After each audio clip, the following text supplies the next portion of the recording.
Hey everyone, it's Bob Perkins bringing you a special, well, I guess it's an interview with David Kreiger. David, how are you? I'm doing well. Good to see you, Bob. Good to see you. David's been on the Monday Morning Sales Minutes a few times, but today he wanted to share some information. They recently, his company, SalesRoads, recently did some research and a survey about trade shows. When are they coming back? Or if they're coming back and things like that. So I found it very interesting. And David, love to hear what you heard. Yeah, so I mean, we were hearing from a lot of clients and new clients that they were really investing. We do SDR outsourcing services in us because in 2020, one of their biggest channels, which was trade shows, just dried up. Yeah. And so that was kind of fascinating for us. We wanted to look into that and sort of understand how that impacted the sales as a whole. So we talked to over 100 sales and marketing leaders and tried to get a sense from them as to what the lack of trade shows in 2020 did to their pipeline and to their revenue. And, it was pretty interesting because basically it was 50-50, where 50% said that it negatively impacted their revenue. Yeah. And 50% said actually they were able to increase their revenue, Wow. even despite the lack of trade shows. Yeah. So that, in and of itself, really begged the question was why, right? Yeah. How come half were successful and half weren't? And I'll shout out two different other facts, and then sort of what we took from that is that those that saw a positive increase in revenue had invested in 3 or more channels. So social, outbound SDRs, email, virtual trade shows, pay-per-click. And so they had, those folks in fact were 5 times as likely to show a positive effect on revenue. Great. Because of the decrease in trade shows.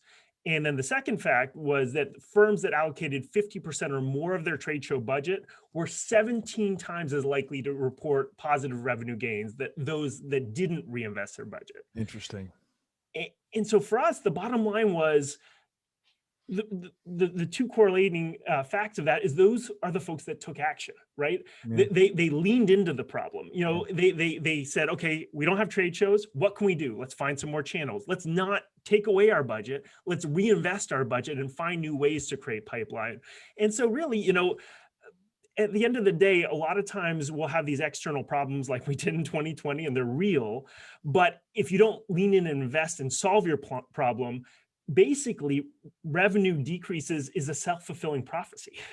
And it's more what you do versus the external things that happen to you. This makes a lot of sense. Our sponsors, and we have upwards to 100, largely they reinvested the funds they would have spent on a live trade show with us, with all these different unique virtual, not just a webinar, but we did case studies. We did roundtables where we brought in a small number of people and they got to, talk and discuss back and forth. We did some workshops where they actually sent out some material and people worked through a learning thing. So I hear you on that. And boy, it didn't slow up. It didn't slow us up at all. In fact, we got busier and we actually committed probably too much to doing too many virtual things. But the moral of the story is, I applaud the sponsors for pivoting and quickly going virtual. We had one that did this wonderful remote wine tasting thing, which was like a social, but it was very productive for them. What are you, I mentioned earlier, speaking of trade shows, a woman on our board, Charlita Moss, on our advisory board, actually is an independent sales company that sells to small retail businesses, jewelry. She actually was at a trade show a week ago where they had hundreds of people. Now they had masks, they socially distanced. There can only be, 3 or 4 people in your exhibit at a time. Are you hearing that anything's going to come back anytime soon? We're not so much. Yeah. So we did ask the question, are people ready to go back to trade shows? Okay. And so it was interesting, this is, are they ready to go back? And so 25% of those surveys said they're ready to go back now. Wow. Another 20% said by, the end of first quarter. So that's already 45%, right? So there is and then it was Q2, it was 23%. So I think people want to go back, and I think that there is a yearning to go back. I think part of it is just the social interaction that you can't, these other events are amazing, but we all kind of want to see each other again. So I think there is pent up demand to go back.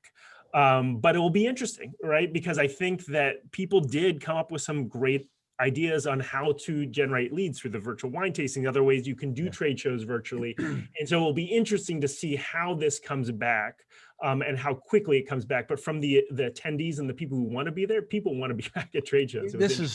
I kind of agree. I don't think people are going to go all in until it's safe, right? And I find it kind of hard to think we could have a 1,000-person event like we do in Chicago when you have to do masks and social distance, or even prove you've had a vaccine or whatever the guidelines are. But maybe some of the smaller events like the retreats. But I kind of agree that there's going to be kind of when it's really safe, I think there's going to be a rebound effect. So if you're watching it, we're going to put this out on LinkedIn and different areas that we post things. So, but if you're watching this and you're watching it on LinkedIn, please comment below. Let's do a poll right now. What questions would you like to ask the viewers to then comment on this video, David?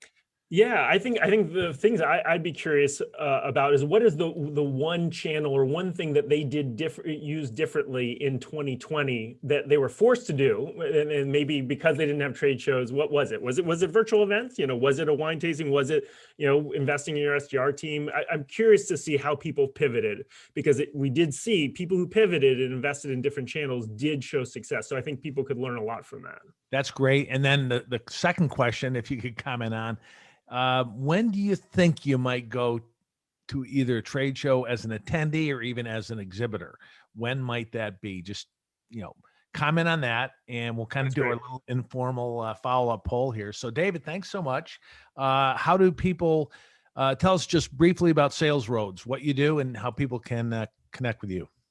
Yeah, so SalesRoads is a SDR outsourcing company. So we specialize in helping our clients generate pipeline revenue through qualified appointments. And you can find us, at salesroads.com, or I'm active on LinkedIn. So please connect with me. Happy to answer any questions about the research we did or anything in general. Sounds good, everyone. Hey, thanks for watching this, David. Great insight. Thanks for coming on. All right. Thanks so much for having me, Bob. Bye-bye.